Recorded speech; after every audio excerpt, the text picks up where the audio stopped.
Starting, so what a great start. Hi, everyone.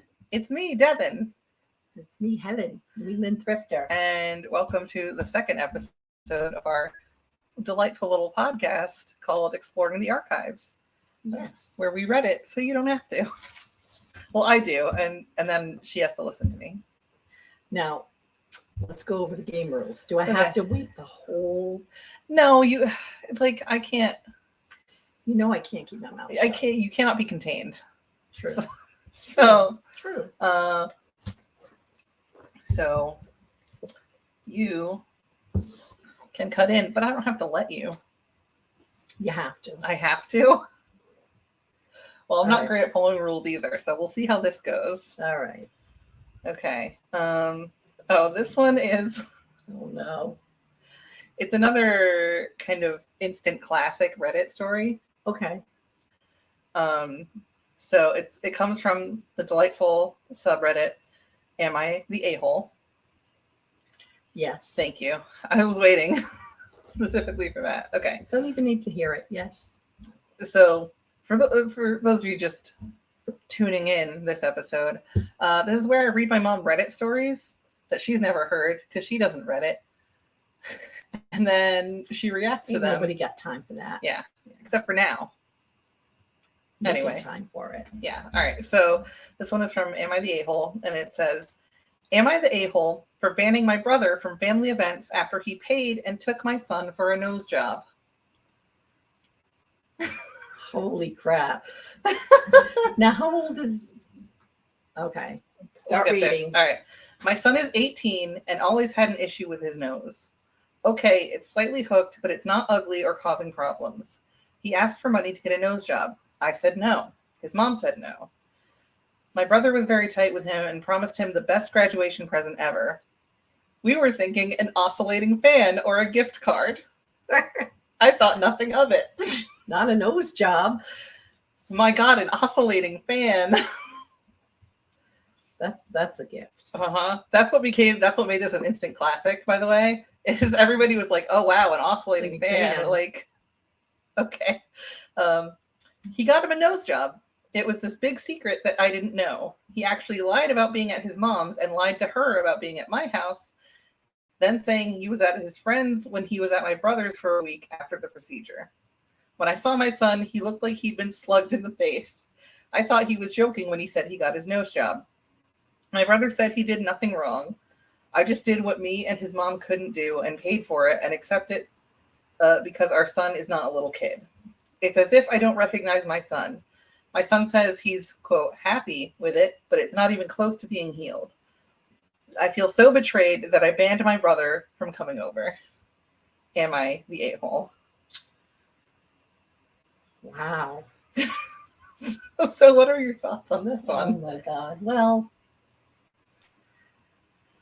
it's a lot to take in. I know. Yeah, I mean, if it was me, I'd be like, he paid for it? Okay. Right? Like, I didn't have to pay for it. He's 18? Rad. Yeah, he's 18. Was he living? Because that's a difference. I mean, it seems like, yes, that was... If you're living under someone else's roof, like your parents. Right. I think you have more responsibility to abide by. Okay, I can see that. But it's ballsy of the brother, I have to say. It really is. Because what if something goes wrong? Like, I know the kid's 18. Right, but that's still young, yeah. Surgery's always a risk. I think the reaction as far as how he looks is over the top. Yes. Like, that, to me, that's not the issue as much as... Right. That's his issue, not his son's issue is wanted this done. Right. It was bothering him. Yeah. I don't know. That one's too complicated. It's too complicated. I'm sure everyone's like, no way, he shouldn't have done it. Da, da, da. I think that's probably You might be surprised then. That is probably... I am more like, well, he's an adult. Right. His brother paid for it. I think it beats an oscillating fan myself. If someone wants to hook me up with a tummy tuck, just or call us. Contact us. Yes, I'm not. I will have a GoFundMe for my tummy tuck. No, I don't know. I'm very easy. Like, think that you should, God, I can't even talk. That's okay. Like, you should accept yourself the way you are. Ideally, yeah. But then I'm like, if something like that makes you feel better, then why not? And you have option to do that. I'm not anti cosmetic surgery. Yeah, I'm like, because God knows I've had some. I'm like everything in moderation. And you ended up with all this. I'm like, everything in moderation. Just like with anything, don't go overboard. Yeah, I don't want to look like a cat woman. Yeah. And by saying I had some stuff done, I'll list it. I had a double chin that was basically, I was 28 when I had this done. Yeah. It was hereditary. My grandmother had it and everything. It was no matter, and I lost weight and I couldn't get rid of it. So yeah, I went under the knife. I went under the knife, and I knew because I worked at the hospital, I knew the plastic surgeon, and he actually didn't charge me. I got charged the OR. I paid out of pocket. I paid for myself. Dang. And then I had my eyes done. See how beautiful they are. This was quite a few years ago too. I know, I remember, because we used to call you lizard eyes because when I first got it done, it was kind of tight, and I'd sleep, and my eyes would be a little bit open. I had lizard eyes, but I could see, like, my peripheral vision improved. So really, yeah, it was really like it was both. And that's another place. I knew the surgeon, and he had this, because a lot of surgeons like to make money. So he had they call it thermal something that helps your skin and helps whatever. It's non-surgical, but they have it in their office to make money. Right. And so I was seeing if I could use that, and he took one look at me.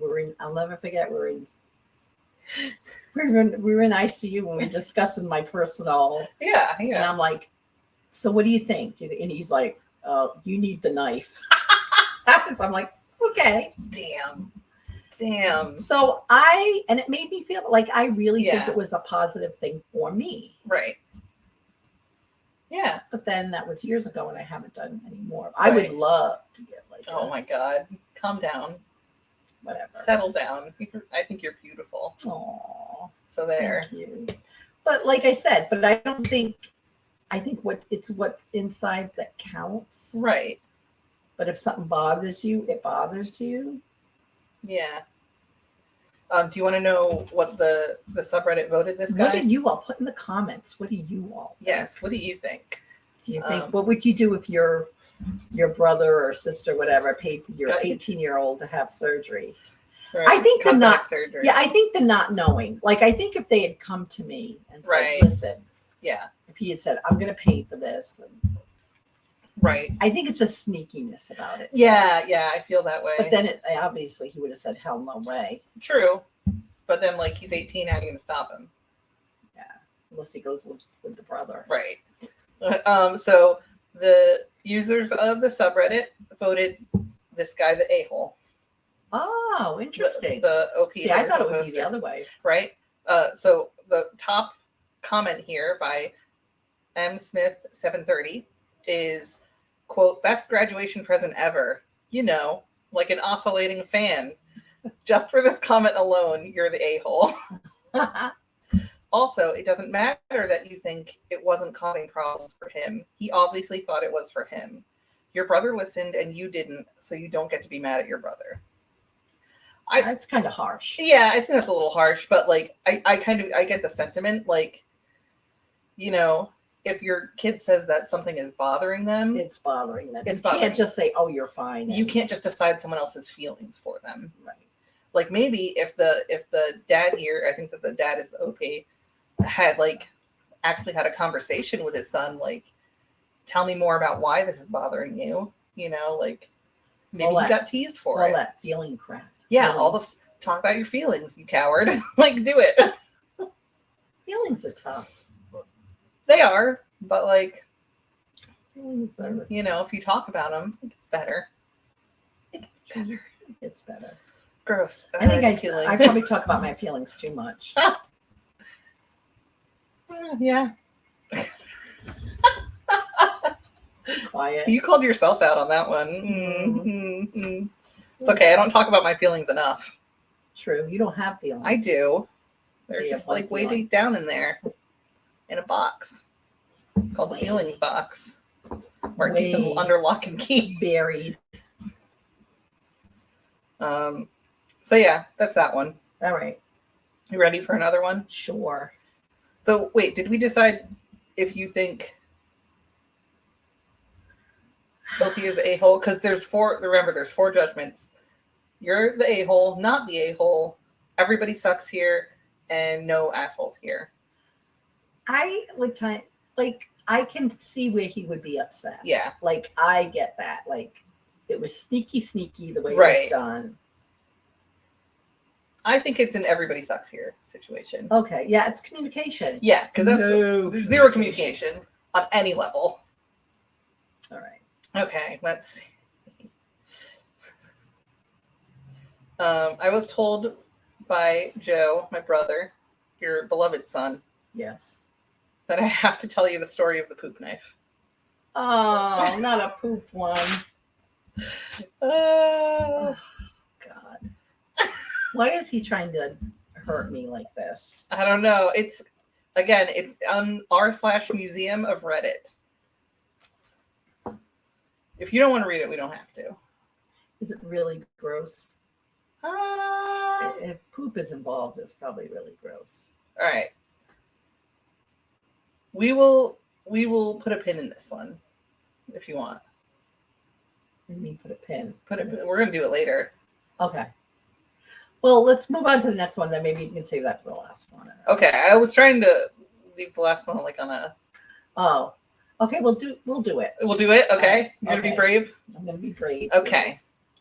So the original was removed, but it's been posted on r/museum of Reddit, and it has made it beyond Reddit, and it is like an internet legend now. Okay. All right. Does that necessarily make it good? No. Okay. It just makes it. All right. You're on our list. You ready? Yeah. Okay. Here we go. My family poops big. Maybe it's genetic. Maybe it's our diet, but everyone births giant lungs. You're the asshole. You're all the assholes. They are done. Boom. If anyone has laid a mega poop, you know that sometimes it won't flush. It lays across the hole in the bottom of the bowl, and the vortex of draining water merely gives it spin as it mocks you. I feel like this is just more of my life that I can't get back. More time. Growing up, this was a common enough occurrence that our family had a poop knife. It was an old rusty kitchen knife that hung on a nail in the laundry room. The lights didn't like any of this. Should I turn the lamp on? You can turn the lamp on, sure. If I can find the thing. There it is. Whee! Joe, you're going to get it for this one. Okay, so where was I? It was an old rusty kitchen knife that hung on a nail in the laundry room, only to be used for that purpose. It was normal to walk through the hallway and have someone call out, "Hey, can you get me the poop knife?" Oh, that is so gross. I thought it was standard kit. You have your plunger, your toilet brush, and your poop knife. Fast forward to 22. It's been a day or two between poops, and I'm over at my friend's house. My friend was the local dealer and always had guests over because you can't buy weed without sitting on your butt and sampling it for an hour. I excuse myself by a gigantic turd. I look deep and see it's a sideways one, so I crack the door and call out for my friend. He arrives, and I ask him for his poop knife. Whatever happened about just like doing your personal business and moving on? Like it would. I think the problem was the personal business wouldn't move on. True. My what? Your poop knife, I say.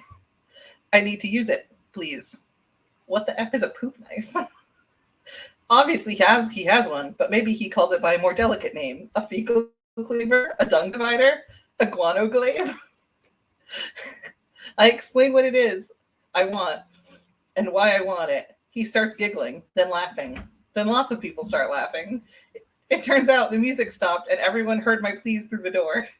It also turns out that none of them had poop knives. It was just my effed up family with their effed up bowels. I told this to my wife last night, who was amused and horrified at the same time. It turns out that she did not know what a poop knife was. Well, you're married and you... Where does he hide the poop knife? Apparently it hangs in... okay, so here... So what did she think it was? You'll find out in a second. Oh my God. It turns out that she did not know what a poop knife was and had been using the old rusty knife hanging in the utility closet as a basic utility knife. Thankfully, she didn't cook with it, but used it to open Amazon boxes. She will be getting her own utility knife now. Edit, common question. Why was this not in the bathroom instead of the laundry room? Answer, we only had one poop knife, and the laundry room was central to all 3 bathrooms. I have no idea why we didn't have 3 poop knives. All I know is that we didn't. We had the one. Possibly because my father was notoriously cheap about the weirdest things. So yes, we shared our poop knife. The top comment is a true classic. Okay, so, like if I had a poop knife, like I think I share pretty much everything. Yeah. I don't think I would share that. Yeah, I don't think that's...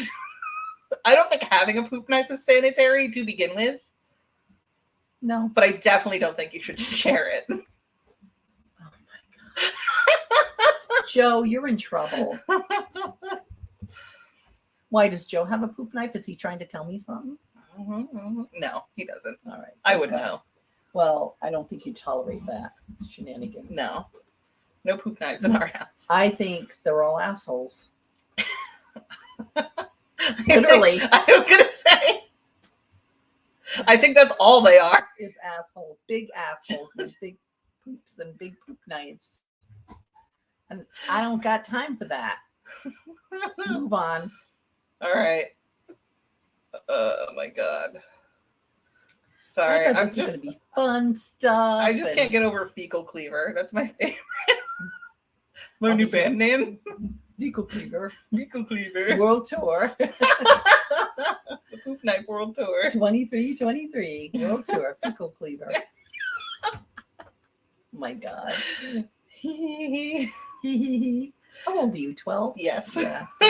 Okay. So I have another one from the Museum of Reddit. It's not gross. It's just stupid. All right. Well, that's better, I guess. Right. And it's 2 separate posts by a husband and wife. And it has to do with them having dinner at the wife's boss's house. Okay. And it says from the subreddit r/TIFU, which means today I fucked up.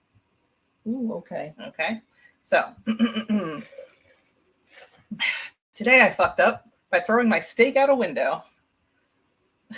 That's not acceptable. Okay, last night, my wife's boss from her brand new job invited us over for dinner. On the drive over, my wife reiterated many times to me just how important it was to make a good impression.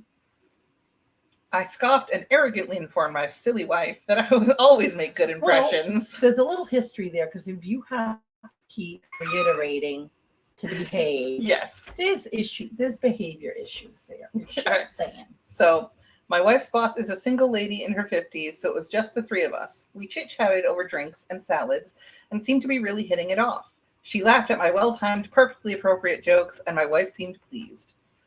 Soon, she brought out the main course, a nice big juicy steak for each of us. As I began to cut into my steak, I was discouraged to discover how undercooked the steak was. Now, I've had my fair share of rare steak. I prefer medium, but I can handle rare. This was several minutes on a hot grill short of rare. I probably could have resuscitated the cow had I tried. Instead, I sat there fidgeting with my knife and fork, worrying about how I was going to get away with not eating this steak. Claim veganism? No, I'd already feigned great enthusiasm upon seeing the steak. Just then, our hostess excused herself to the kitchen to take care of some dessert preparations. As I looked across the fancy dining room table at the open window of this 3rd-story apartment, a cartoon light bulb appeared over my head. Oh, no. Oh, no. I knew I had to be decisive, realizing that she could return at any moment. I committed. I grabbed the steak with my hand, gently shook off the juice, and executed a perfect throw right through the center of the open window. Who did it land on? Here's the big time F up. The window wasn't open. Oh. It was the cleanest freaking window you've ever seen in your life. That is, until my mostly raw slab of steak slammed up against it and slowly slid down, revealing a trail of bloody juice in its wake. Oh my wife, whose steak was a nice medium rare and was unaware of my predicament, turned, jaw dropped, and stared at me like I was an alien from another planet. This look then slowly morphed into more of a "there is no place on this planet you can ever hide from me" expression of demonic anger. My wife's boss heard the thud of the steak on window impact and came quickly. She took in the scene, the steak sitting on the windowsill, the blood trail, my empty plate, and then gave me an inquisitive, puzzled look. I just didn't know what to say. It felt like a minute of silence, but it was probably 3 or 4 seconds. Finally, the best I could manage was, I'm so sorry. I am such a klutz. I don't know. I was just cutting it and it slipped. Just ask my wife. I really am a klutz. Right, honey? No help coming from that direction. I will clean this up. I can't believe this. I'm so sorry, etc., etc. Both women continued to stare at me like I had escaped from the loony bin as I smeared the blood around the window with my cloth napkin, dusted off the steak, and continued to mutter my incoherent explanation. I knew no one was buying the story. I knew what I had to do. I sheepishly returned to my seat and proceeded to eat every bite of that disgusting, cold, chewy, bloody raw steak. Good. I remained pretty quiet the rest of the evening. My wife's only 2 words to me since the incident are, "I'm fine." She was not fine. That's never good when you're fine. Yeah.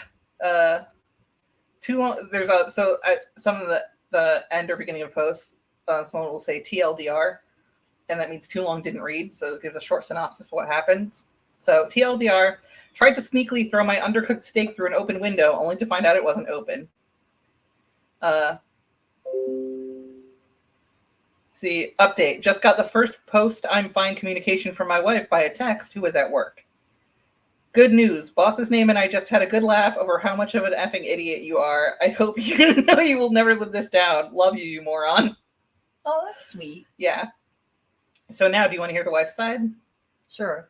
I think what are your thoughts? Well, I think maybe, I don't know, if someone cooked that's a question. If someone cooks something from you and it's like underdone, you think it's like, would you like mention to them?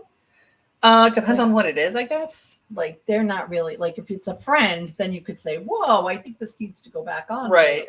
But maybe a business, I don't know. Yeah, I would probably say something just because I literally can't not say something. Well, you have no filter. I really don't.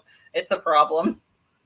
I would probably have enough awareness to be like apologetic about it, though.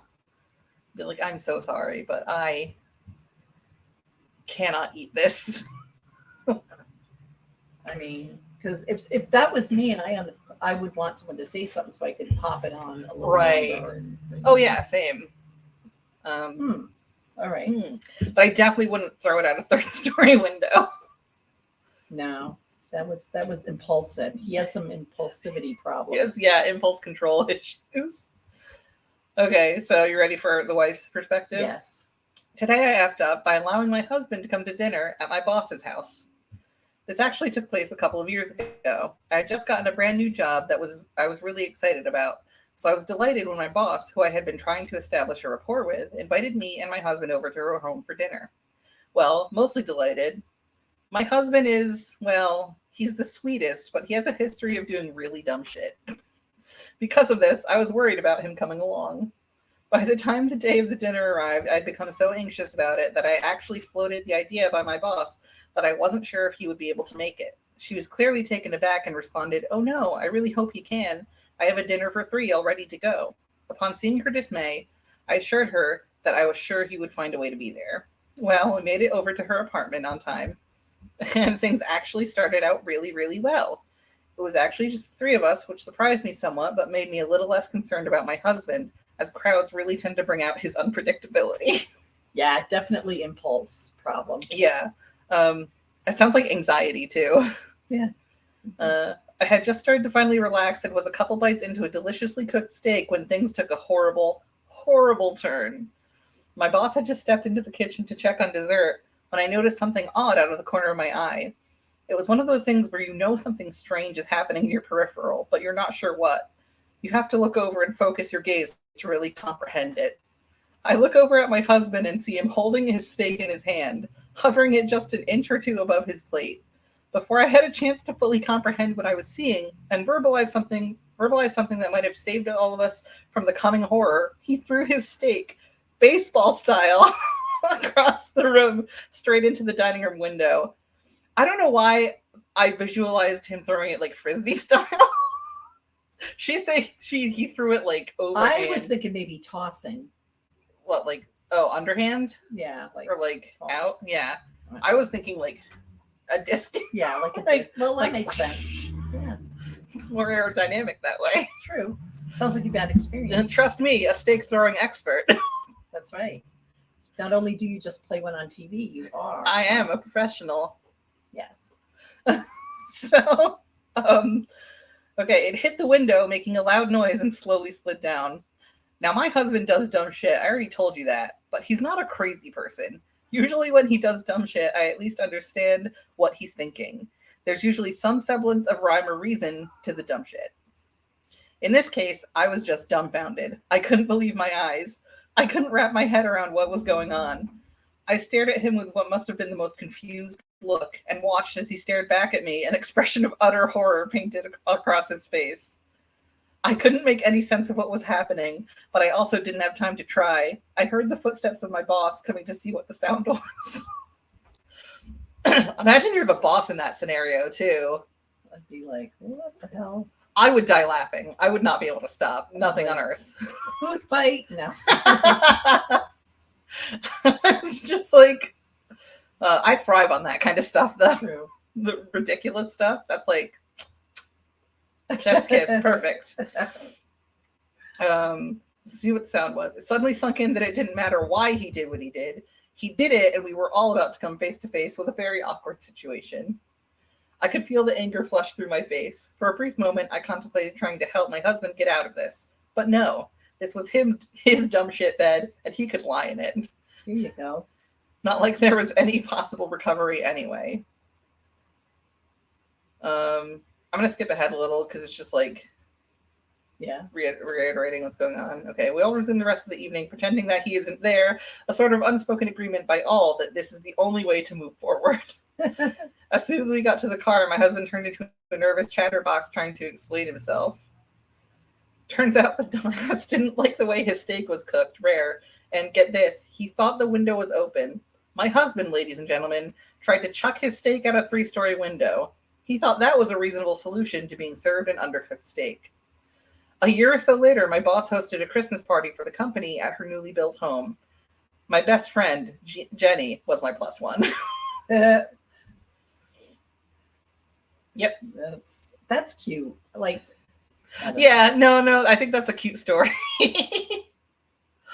I thought it was going to hit someone down on the. Oh yeah, that was I guess right. And then all kinds of issues. The twist, you assumed the window was open. It was not. It was not. It's a mystery. I just like picture all three of them standing there or like sitting there and watching this. Just looking at this steak slide down the window. Yes, the steak juice streaked window. Just like, what is happening? That's funny. Right? So that's our 3 stories. Oh, wow. That was quick. That was. All right. Well, does that mean I have to get back to work? Yeah, we both do. Man. All right. Sad. All right. So, did you enjoy these stories? I did. Not the poop one. I know. That was kind of gross. Gross. It's very funny to me, though. Because you're immature. Yeah. So, what's next? Socials or social medias. Oh yes. So obviously, follow us on New England Thrifter on YouTube because this isn't just on YouTube. This is also going to be on Spotify, Amazon, and Apple. Yay! If you listen to us on Apple Podcasts platform, you can leave a review, leave a positive review. That helps get us an algorithm. Say we're delightful. Yes. Lie. Lie if you have to. Say we're great. Say we make sense. Say we're very cool, coherent, cool and relatable. You can find our link tree. What? Is this like any attention is good attention? Like, if they leave a bad review, is that okay? No. Oh, just leave good reviews. Only good reviews. All right. I mean, like, you can write something weird, I guess, in the review, but just make sure it's 5 stars. Yeah, write whatever you want in the review. Just give us 5 stars. That's the deal. That's the deal we're striking with you, our beloved audience. Yes. So if you want to contact us, there's a contact form in the link tree. Link tree links to all our socials. And I think we're going to add Poshmark and eBay. Yeah, when we get eBay. Gonna sell on the eBay. Yes. All right. Thank you for joining us. Thank you, everyone. We'll see you later. Bye.